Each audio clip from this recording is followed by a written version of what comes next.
기도하겠습니다. 이제 하나님의 말씀을 듣게 됩니다. 말씀을 전하는 부족한 종의 모습 주가 하십니다. 십자가 뒤에 감추시고 성령으로 다스리시며 사랑하는 성도들 주의 음성만 듣게 하여 주옵소서. 어렵고 힘든 세상살이지만 우리와 늘 함께 하시는 주님 더 분명해져 주님 한 분으로 만족하는 성산의 권속들 삼아 주옵소서. 예수님 이름으로 기도하옵나이다. 아멘. 계속 누가복음의 말씀으로 은혜 나눕니다. 오늘 본문은 예수님께서 친히 해주신 비유의 말씀입니다. 무엇보다도 우리 눈이 얼마나 중요한가, 우리 몸 가운데서 우리 몸의 역할이 얼마나 중요한지를 이 등불에 빗대어서 가르쳐 주십니다. 먼저 34절을 보시겠습니다. 제가 읽어드립니다. 내 몸의 등불은 눈이라. 내 눈이 성하면 온몸이 밝을 것이요 만일 나쁘면 내 몸도 어두우리라. 보시면 우리 눈이 어떠하냐에 따라서 우리 온몸이 좌우된다는 교훈을 주십니다. 액면 그대로 받으시면 우리 몸에서 눈보다 더 귀한 부분은 없다는 뜻입니다. 요즘은 참 밝은 세상을 우리가 삽니다. 그래서 등불의 필요성을 많이 못 느끼죠. 여기 어르신들은 아실 겁니다. 요즘은 집들이를 하면 주로 휴지를 가져갑니다.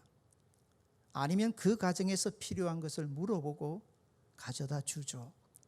그런데 7, 80년대 우리 어르신들은 아실 겁니다. 주로 많이 가져갔던 선물이 양초 아니면 성냥이었습니다. 당시는 불을 밝히는 게 그리 쉽지 않았기 때문입니다. 한 가정의 역할에 있어서 불을 밝히는 게 너무 귀한 일이었기 때문에 성냥은 참 그렇게 귀한 선물이 되었었습니다. 7, 80년대도 그러했는데 예수님 당시로 한번 돌아가 보면 이 불을 밝히는 게 얼마나 귀하고 중요한 작업이었겠습니까? 성냥도 없었는데 말입니다. 그러니 부싯돌을 사용을 하든지 나무를 비벼서 열을 내고 불을 내어야 하는데 정말 힘든 고역의 작업이었습니다. 매일 이렇게 한다고 생각을 해보십시오. 그래서 사람들이 어떻게 했느냐면 불을 한번 켜면 그 불씨가 꺼지지 않도록 그리 하려 했었습니다. 불씨를 유지해서 저녁 다시 불을 켤 때까지 유지시켜 가는 거죠. 그게 오늘 본문 33절에 이렇게 나옵니다. 누구든지 등불을 켜서 음속에나 말 아래에 두지 아니하고 등경 위에 두나니. 왜 음속에 둡니까? 여기 말은 돛박을 의미합니다. 왜 그 안에 두는 걸까요? 불씨가 꺼지지 아니하도록 하기 위해서 그리 한 겁니다. 하지만 이게 등불의 역할은 아니지 않습니까? 등불은 온 주위를 밝게 하는데 그 역할이 있습니다. 유대인의 집 구조를 한 번 더 생각해 보면 요즘으로 치면 원룸으로 생각하시면 됩니다. 아니면 복합으로 1, 2층이 되어져 있는데 아래층 지하에는 짐승들을 키우고 위층에는 사람들이 삽니다. 그러나 연결이 되어져 있죠. 그래서 불 하나만 딱 밝히면 그 집안 전체가 밝아지게 되는 거였습니다. 그러니 이런 등불이 없으면 아무 일도 못합니다. 사람이 재구시를 못하죠.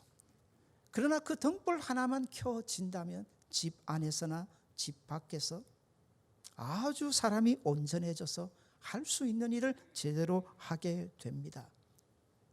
예수님 당시는 이렇게 등불이 특별했습니다. 그 등불을 가지고 예수님은 그대로 비유해서 우리 온몸을 좌우하는 눈에다가 지금 비유해서 교훈을 주시는 겁니다. 예수님이 이렇게 우리 눈을 강조하는 것 아실 겁니다. 우리 육신의 눈의 중요함을 말씀하려고 하는 게 아닙니다. 우리에게는 육신의 눈뿐만 아니라 보다 중요한 눈이 있습니다. 성경은 그걸 마음의 눈, 우리 영혼의 눈이라고 합니다. 흔히 영안이라고 표현을 하죠. 한번 성경 구절을 찾겠습니다. 에베소서 1장 18절입니다. 이렇게 말씀하십니다. 너희 마음의 눈을 밝히사, 마음의 눈이라 하셨습니다. 이 눈이 밝아져야 그의 부르심의 소망이 무엇이며 성도 안에서 그 기업의 영광과 풍성이 무엇이며 하나님 은혜죠. 십자가의 그 놀라운 은혜를 제대로 알게 된다라고 말씀하시는 건데, 그러려면 마음의 눈이 밝아야 한다라고 교훈을 주십니다. 갈라디아서 3장 1절입니다. 어리석도다 갈라디아 사람들아, 예수 그리스도께서 십자가에 못 박히신 것이 너희 눈앞에 밝히 보이거늘 누가 너희를 꾀더냐. 십자가의 복음에서 너무 쉽게 떠나버린 갈라디아 교회 성도들을 책망하며 바울 선생님이 주시는 말씀인데, 너희 눈에 밝히 보이지 않더냐. 여기 눈은 육신의 눈도 아니죠. 마음의 눈도 아닙니다. 정확하게 표현하면 우리 영혼의 눈, 영안이라고 보시면 될 겁니다. 그 영안이 밝아야 너희가 제대로 볼 수 있지 않겠느냐, 그리 말씀하시는 거죠. 놀라운 사실은 우리 육신의 눈을 무엇이 지배하느냐 하는 겁니다. 우리 육신의 눈을 과연 무엇이 지배하는가? 내 눈으로 보는 걸 보는 걸까요? 사실 정확하게 말하면 아니라 보시면 됩니다. 좋은 표현은 아닙니다. 하지만 세상에서 흔히 사용되는 말이 있습니다. 개 눈에는 개밖에 안 보인다. 이거 무슨 말이냐면, 사람이 자기가 생각하고 자기가 마음에 먹은 대로 모든 걸 보게 된다는 겁니다. 내가 생각하고 내가 결정하고 내가 마음에 품은 대로 세상 모든 게 다 보여진다는 거죠. 그러니 육신의 눈으로 보는 게 전부가 아니라는 겁니다.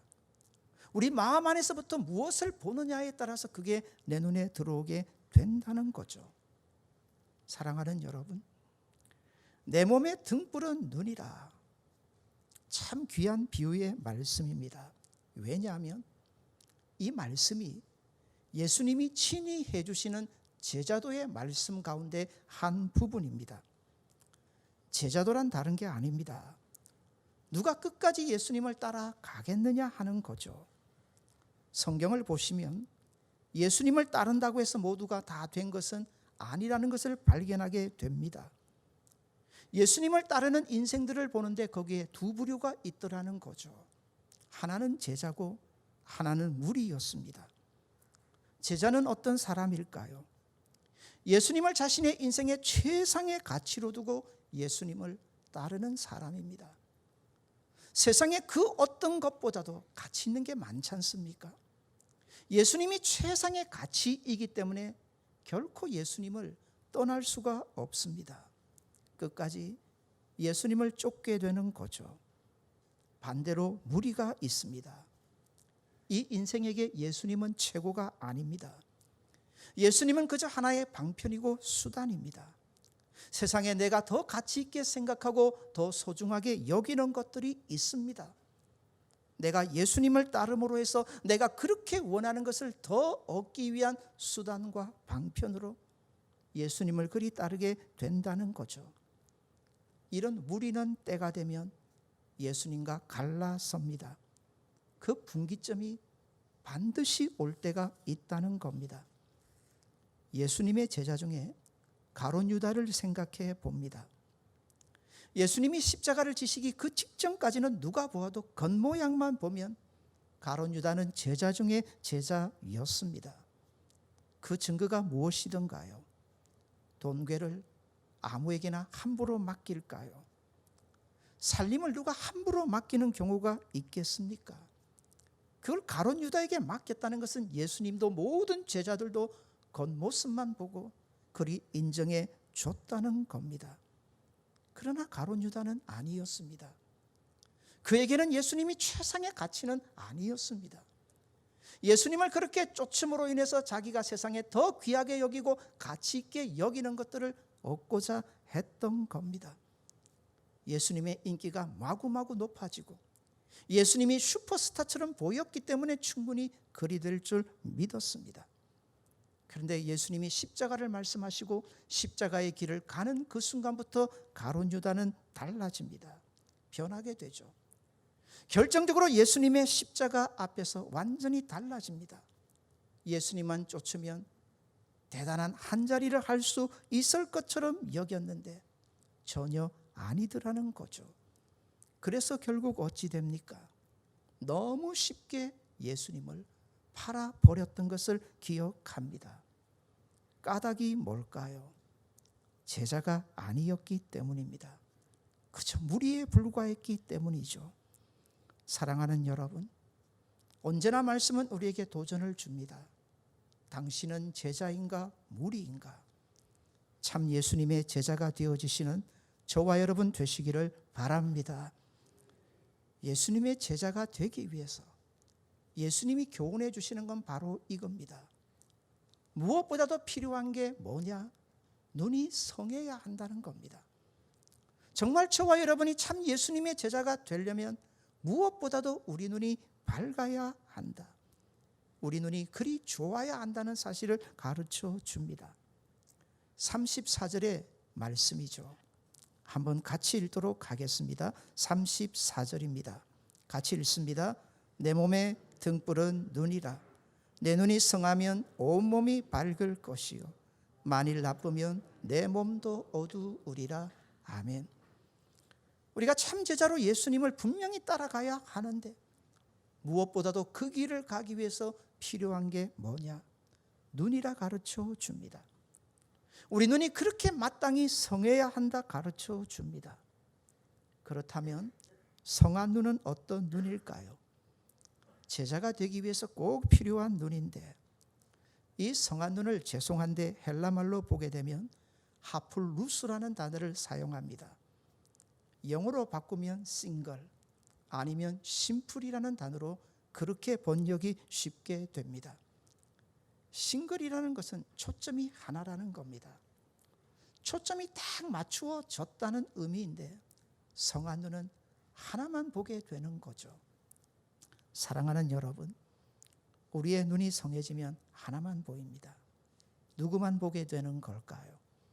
성도의 눈이 밝아지면, 우리 마음의 눈이 밝아지면, 우리 영혼의 눈이 밝아진다면 우리의 그 눈에 싱글입니다. 단순합니다.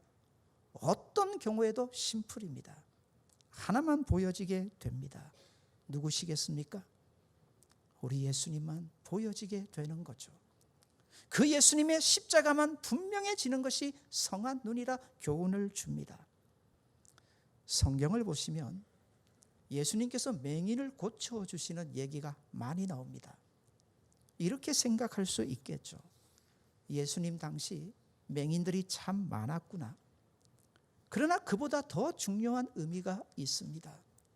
눈이 밝아지는 게 얼마나 중요한 것인지를 교훈하기 위해서입니다. 그 중에 하나입니다. 요한복음 9장으로 가보시면 날 때부터 맹인된 사람 예수님이 길을 가시다가 그를 불쌍히 보시고 눈을 뜨게 해 주셨습니다. 하지만 공교롭게도 그날이 안식일이었습니다. 예수님에게 온갖 시비를 걸기 위해서, 예수님의 흠을 잡기 위해서, 그 마음에는 세상의 것 때문에 예수님을 향한 온갖 시기와 질투로 가득했던 바리새인들이 예수님이 일거수일투족을 지켜보고 있었습니다. 사랑하는 여러분, 맹인이 눈을 뜬다. 이게 사람이 할 수 있는 일일까요? 누구든지 단순하게 보면 맹인이 눈을 뜬다. 그 눈을 뜨게 하시는 예수님은 누구신가요? 여러분 누구신가요? 하나님의 아들이라는 증거예요. 하나님이 우리에게 보내신 메시아라는 분명한 확증이 되는 겁니다. 그런데 이들이 안식일에 눈을 뜨게 했다는 그것 하나를 가지고 꼬투리를 잡고 예수님에게 온갖 시비를 걸기 시작합니다. 그렇죠. 예수님이 기적을 행하면 바알세불의 힘을 빌어서 그리했다라고까지 말했던 바리새인들 아닙니까? 그런 바리새인들을 보고 예수님이 요한복음 9장 39절에서 이렇게 교훈을 주십니다. 보시겠습니다. 제가 읽어 드릴게요.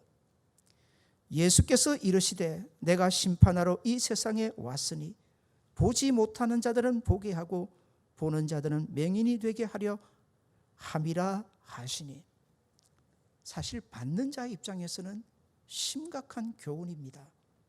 여러분, 본다 생각하는 사람들 뭐가 되게 하신다고요? 오히려 맹인이 되게 해버리시고 보지 못하는 사람들 보게 해 주신다는 말씀이 되는 거거든요. 물론 바리새인들을 두고 하시는 말씀입니다. 바리새인들도 알아요. 이 말씀이 자기에게 주시는 말씀인 줄 알아요. 그래서 이렇게 반문을 합니다. 그러면 우리가 맹인이냐? 그 반문은 전혀 아니라는 거죠. 그러나 예수님의 말씀의 원뜻은 그래, 너희가 맹인이다. 바리새인을 두고 생각해 봅니다. 겉으로 보면 그들은 맹인 아니죠. 누구보다도 밝은 눈을 가지고 있는 사람인 것처럼 보입니다. 그러나 마음의 눈, 영안은 어떻습니까? 완전히 지금 닫혀 있습니다. 메시아가 바로 앞에 계시지 않습니까? 하나님이신 예수님이 바로 앞에 계시지 않습니까? 못 받아들입니다. 왜요? 그 마음에 세상에 온갖 것들이 가득했기 때문입니다. 시기와 질투로 가득했기 때문에 예수님께서 그들 앞에 더 어떤 기적을 행하신들 그들이 예수님을 제대로 인정하겠습니까? 당시 사람들에게는 고정관념이 있었습니다. 아주 나쁜 거죠. 사람이 태어날 때부터 몸이 안 좋을 수가 있지 않습니까? 그런데 자기들은 완전하니 그걸 하나님의 축복으로 여기고, 이런 사람들은 하나님 앞에 저주받아서 일이 된 거다 그러면서 죄 탓을 합니다. 묻죠. 부모가 잘못한 거냐? 자신이 잘못한 거냐? 이게 바리새인들이 주로 했던 말입니다. 그런 가진 고정관념에서 보자면 자기들은 완전합니다. 스스로 생각하기를 하나님이 부르신다면 언제나 1등할 수밖에 없는 인생이 바리새인 자신들이라고 여겼던 거죠. 그런데 잘 보십시오. 분명히 봅니까? 제대로 봅니까? 잘 보고 있습니까? 그들 자신은 자신의 인생에 있는 죄를 눈꼽만큼도 보지를 못합니다. 죄를 봐야, 자신의 죄악됨을 제대로 봐야 하나님의 은혜가 계산이 될 텐데, 그 은혜를 제대로 볼 수 있는 성한 눈이 필요한데 바리새인들은 전혀 아니었던 겁니다. 그러니 완전히 자기 의로 가득 차서 하나님도 필요 없고요, 하나님의 은혜도 필요 없는 인생이니 이들이 맹인이 아니고 누구이겠느냐 하는 거죠.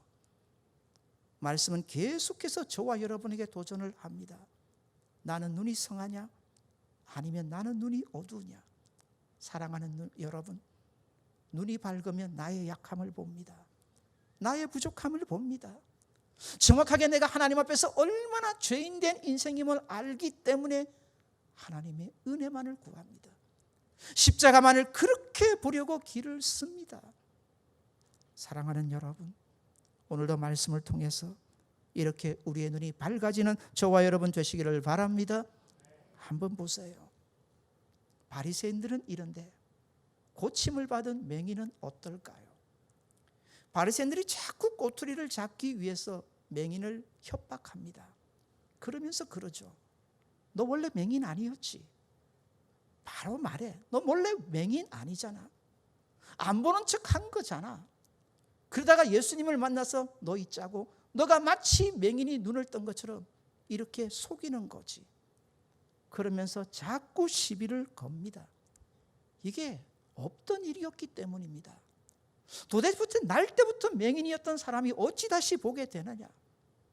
바리새인들이 그렇게 협박하고 시비를 거는데 이 사람 보십시오. 단 하나에 집중합니다.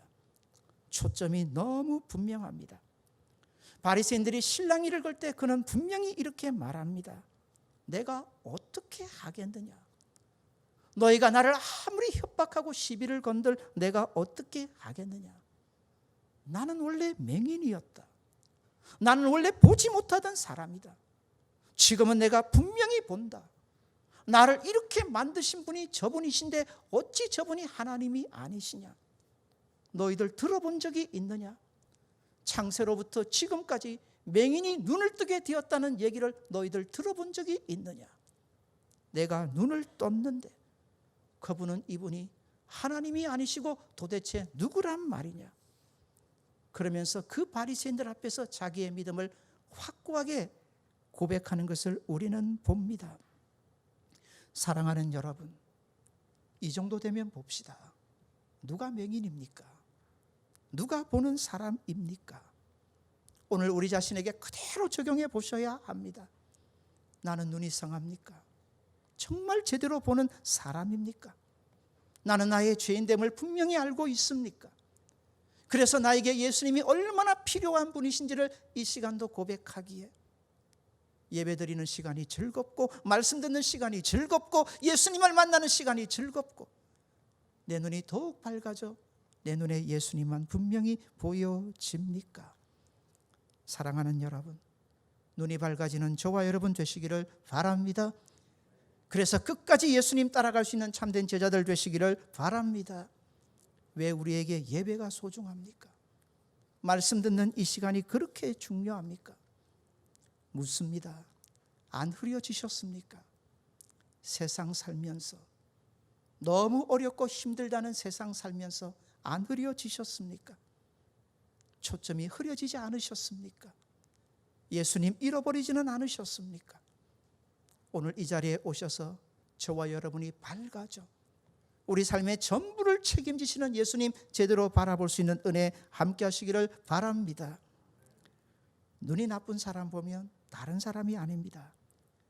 이게 초점이 안 잡혀요. 시력을 검사하기 위해 안과를 갑니다.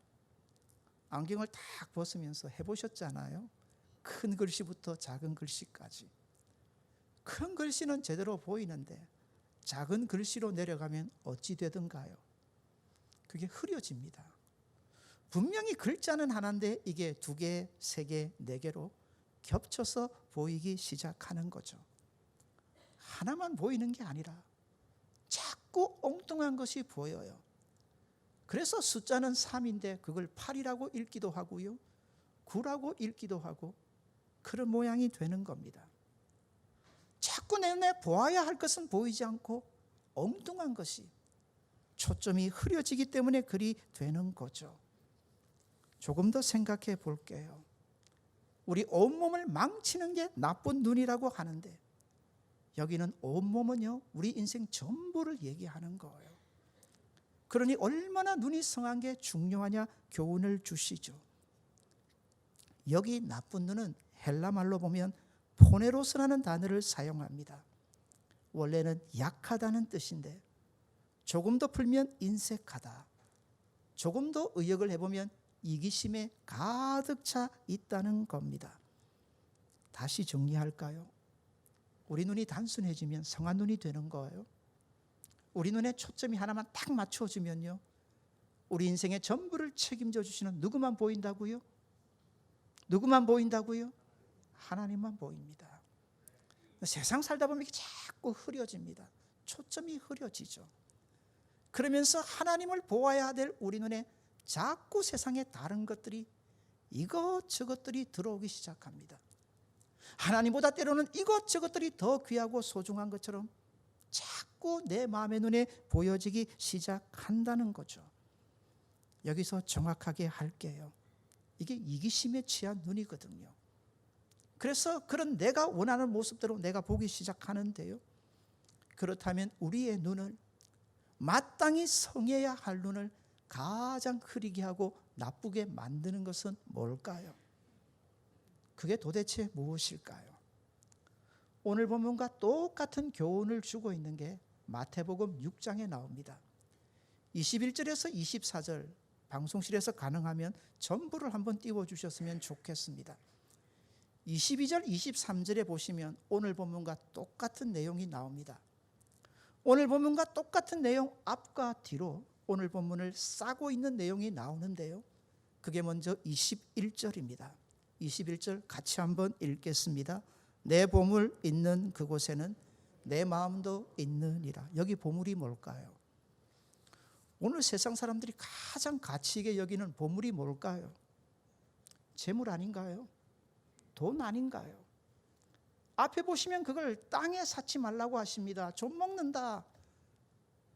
그거 나중에 다 썩어버린다. 하늘에 쌓아둬라. 그러시면서 보물을 그대로 받았기에 내 보물이 있는 곳에 내 마음도 있다. 맞잖아요. 사랑하는 여러분, 여러분 마음이 있는 곳에 항상 뭐가 가든가요? 돈이 따라가지 않습니까? 그 얘기를 하셨어요. 그리고 나서 22절, 23절에 똑같은 말씀을 주세요. 22절, 23절 우리 같이 한번 읽겠습니다. 마태복음 6장인데요. 같이 읽겠습니다.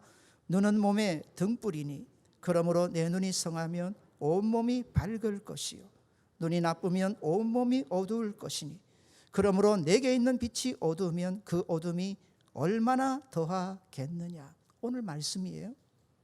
근데 24절로 가면 앞뒤를 재물에 대한 교훈으로 예수님이 꽉 싸버렸어요. 24절도 우리 같이 한번 읽겠습니다. 한 사람이 두 주인을 섬기지 못할 것이니 혹 이를 미워하고 저를 사랑하거나 혹 이를 중히 여기고 저를 경히 여김이라. 너희가 하나님과 재물을 겸하여 섬기지 못하느니라. 아멘. 너희 눈이 밝아야 한다. 너희 눈이 나쁘면 안 된다. 그러면 온몸이 어두워진다. 망한다는 거예요. 그러시면서 우리 눈이 밝아야 됨을 교훈하시면서 앞뒤에 재물에 대한 교훈으로 싸버렸어요. 그건 뭐냐면 우리 눈이 밝아지는 데 있어서 성한 눈을 가지게 하는 데 있어서 세상이 엄청난 도전을 해오는데 그게 뭐냐면 재물이라는 거예요. 돈이라는 거죠. 돈에 대한 염려, 돈에 대한 걱정, 돈이 없을 때 찾아오는 그 두려움, 그 불안함, 그런 것들이 결국은 우리의 눈을 반드시 나쁘게 만들어갈 수밖에 없다는 거 얘기하십니다. 코로나19 시절 모두가 힘들죠. 힘들다 보니 여기저기에서 듣는 얘기는 다 경제와 관련이 있어요. 돈 문제죠. 재물 문제예요. 이러다가 사업하시는 분들 어찌 되나? 직장 다니시는 분들 마찬가지예요. 장사하시는 분들 다 걱정들 하세요. 더 나아가서 이런 분들도 걱정하는데 더 없으신 분들은 얼마나 걱정이 되겠어요. 돈 걱정 투성이에요. 그런데 여러분 정확하게 합시다. 영적으로 예수님 말씀으로 정리해 봅시다. 정말 뭐가 그리 힘든 걸까요? 정말 뭐가요? 정확하게 얘기하면 이런 것들 때문에 내 인생 전부를 다스리시고 주관하시고 내 인생을 책임지시는 하나님이 내 눈에 제대로 보이지 않는 것 아닐까요? 자꾸 어려운 세상 살면서 거기에만 집중하다 보니 사랑하는 여러분 안 망합니다. 안 망합니다. 저와 여러분 이 하나님만 분명히 붙잡고 있으면 우리 하나님 우리 인생 책임져 주실 줄 믿습니다. 안 망합니다. 그런데 세상만 자꾸 보다 보면, 세상 돌아가는 모습만 자꾸 보다 보면 누구나 느껴요. 이러다 망한다. 이러다 끝난다. 그러면서 내 안에는 온갖 염려와 걱정과 불평과 불만으로 가득 차게 되는 거죠. 사랑하는 여러분, 사실 우리가 걱정해야 될 거, 세상 사람들은 걱정해야 돼요. 돈 걱정해야 돼요. 세상 사람들은 그래야 돼요. 그러나 우리는 하나님의 자녀들 아닙니까? 십자가에서 그 아들까지 주시면서 그 엄청난 사랑으로 우리를 구속하시고 하나님의 자녀 삼아주지 않으셨습니까? 그 하나님이 어제도 지켜주셨고 오늘도 지켜주실 거고 우리의 미래도 영원히 지켜주실 것 믿고 사는 사람들 저와 여러분 아닙니까? 그러면 우리가 해야 될 걱정은 하나밖에 없어요. 예수님 걱정하셔야 돼요. 십자가 걱정하셔야 돼요. 한 주간을 살면서 내가 예수님을 놓쳐버리지는 않을까? 세상이 얼마나 강한데요. 얼마나 무서운데요. 그냥 빈틈만 보면 여지없이 내 마음에 찾아 들어와서 온갖 세상의 염려, 걱정으로 가득 채워버리잖아요. 그러지 않기 위해서 말씀 집중하고 기도하면서 오늘 하루도 예수님만 붙잡고 살리라. 나의 삶의 전부가 되신 예수님만 의지하고 살리라. 그리 예수님 걱정하고 십자가 걱정하면서 살아가시는 저와 여러분 되어야 하는 것 아닐까요? 문제는요, 아무리 어려운 세상이지만 우리가 하나님 놓치는 거예요. 우리 삶의 전부를 책임져 주시는 예수님 놓쳐버리는 거죠. 오늘 예배의 청년들 많이 오셨습니다. 알아요. 학교 가는 게 걱정이고, 학교 가면 학점 받는 게 걱정이고, 학교 다니면서도 무슨 걱정하나요? 취업 걱정합니다. 내일이 어찌 될까? 여기 앉아 계신 어르신들에게 다 물어봐요. 여러분과 똑같은 염려 걱정 안 했는지. 그런데 보세요. 다들 멋지게 살아 계시잖아요.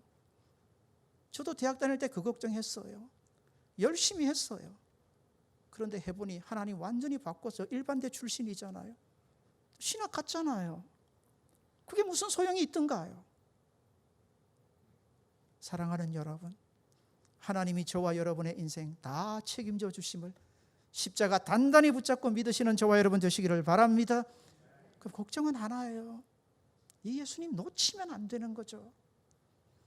시편 16편 8절입니다. 이 말씀은요, 다윗이 정말 어려움 중에 했던 고백입니다. 좌우 앞뒤를 둘러봐도 자신의 대적들밖에 안 보였어요. 죽음과 사망의 분위기만 느껴지는 상황에서 다윗이 하는 고백입니다. 이 고백이 말씀을 듣고 한 주간을 살아가시는 저와 여러분의 믿음의 고백 되시기를 바라면서 그 믿음으로 같이 한번 읽겠습니다. 읽어봅시다. 내가 여호와를 항상 내 앞에 모심이여 그가 나의 오른쪽에 계심으로 내가 흔들리지 아니하리로다. 아멘. 사랑하는 여러분, 살다 보면 내가 세상에서 그리 좋아하는 것이 떠날 수 있어요. 떠날 수 있어요. 그러나 잊지 마세요. 우리 하나님 여러분 어디 곁에 계실까요? 어디 곁에 계실까요? 여러분과 오른편에서 다윗의 고백처럼 영원히 함께 하심을 믿으시는 성도들 되시기를 바랍니다. 안 떠나세요. 안 떠나세요. 그분이 우리 인생 책임져 주실 거예요. 문제는 놓치면 안 돼요. 정말 그 하나님을 보지 않으면 안 되는 거예요. 한 주간도 우리 눈이 밝아져서 예수님 더 붙잡고 의지하고 험한 세상 더 믿음으로 살아가시는 저와 여러분 되시기를 바랍니다. 우리 주시는 말씀으로 같이 한번 기도합시다.